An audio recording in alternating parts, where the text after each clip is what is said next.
মৰিগাঁৱত ভাৰতীয় জনতা পাৰ্টিৰ বিশাল প্ৰতিবাদী সমদল সাংসদ তথা কংগ্ৰেছ নেতা গৌৰৱ গগৈৰ বিৰুদ্ধে ৰাজপথলৈ ওলাই আহে হাজাৰ হাজাৰ বিজেপি কৰ্মী।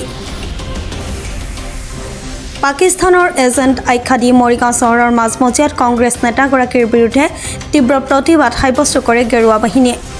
উল্লেখ্য যে মুখ্যমন্ত্ৰী ডক্টৰ হিমন্ত বিশ্ব শৰ্মাই সম্বোধন কৰা এক গুৰুত্বপূৰ্ণ সংবাদমেলৰ ঠিক পিছতেই বিজেপিৰ এই প্ৰতিবাদী কাৰ্যসূচীয়ে বিশেষ তাৎপৰ্য বহন কৰিছে।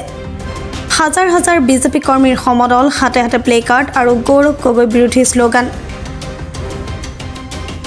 গৌৰৱ গগৈ পাকিস্তানৰ এজেণ্ট হিচাপে অভিহিত কৰি বিজেপি কৰ্মীসকলৰ ক্ষোভ প্ৰকাশ।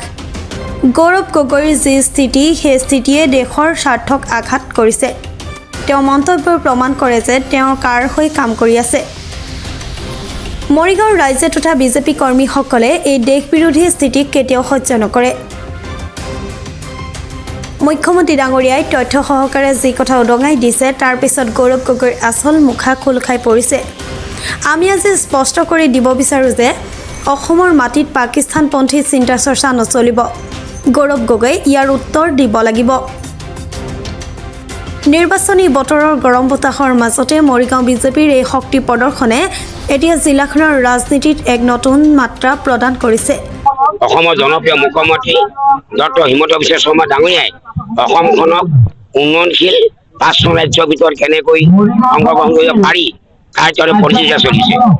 এনে এটা সময়ত কংগ্ৰেছে APCC সভাপতি গৌৰৱ গগৈ ভাৰতবৰ্ষী ৰাষ্ট্ৰপতি হিচাপে পৰিগণিত হৈছে। আজি আমি ৩,০০০ অধিক আমাৰ মৰিগাঁও জিলা ভাৰতীয় জনতা পাৰ্টীৰ কাৰ্যকৰ্তাসকলে এই প্ৰতিবাদী কাৰ্যসূচী ঘোষণা কৰিছোঁ। তাৰ কাৰণে আমি স্বতঃস্ফূৰ্তভাৱে আমাৰ ওলাই আহিছে, ৰাইজ ওলাই আহিছে। ৩০,০০০ অধিক মানুহ হৈছে। অৱগত ইতিমধ্যে ৰাতিপুৱা 10:30 আমাৰ অসমৰ সন্মানীয় মুখ্যমন্ত্ৰী ডক্টৰ হিমন্ত বিশ্ব শৰ্মা ডাঙৰীয়াই আমাৰ SITৰ যি প্ৰতিবেদন আছিলে, সেই প্ৰতিবেদনৰ তথ্য ভিত্তিত কিছু বিষয়বস্তু ৰাজহুৱা কৰিছে আৰু সেই বিষয়বস্তুখিনি অকল অসমৰ কাৰণে নহয়, গোটেই ভাৰতবৰ্ষখনৰ কাৰণে বিপদজনক।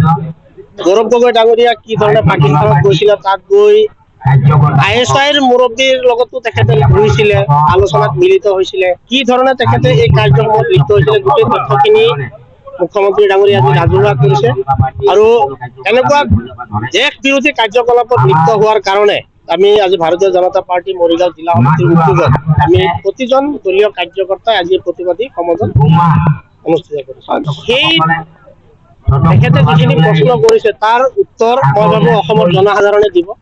আৰু বিগত 10 বছৰত বিশেষকৈ 2021 চনৰ পৰা 2026 চনলৈকে অসমৰ জনপ্ৰিয় মুখ্যমন্ত্ৰী ডক্টৰ হিমন্ত বিশ্ব শৰ্মা ডাঙৰীয়াৰ নেতৃত্বত চৰকাৰখনে কি ধৰণে বিশেষকৈ ভূমিপুত্ৰসকলৰ কাৰণে, খিলঞ্জীয়াসকলৰ কাৰণে কিছুমান অতি গুৰুত্বপূৰ্ণ সিদ্ধান্ত লৈছে, এইখিনি অসমৰ ৰাইজে দেখিছে, জনসাধাৰণে দেখিছে। আৰু গৌৰৱ গগৈৰ যিখিনি প্ৰশ্ন, ইয়াৰ উত্তৰ মই ভাবো অসমৰ ৰাইজে, অসমৰ জনসাধাৰণে আগন্তুক যি বিধানসভা নিৰ্বাচন আছে, এই বিধানসভা নিৰ্বাচনত দিব। মৰিগাঁৱৰ পৰা বুবুনাথৰ ৰিপৰ্ট, প্ৰাতঃ টাইম ডিজিটেল।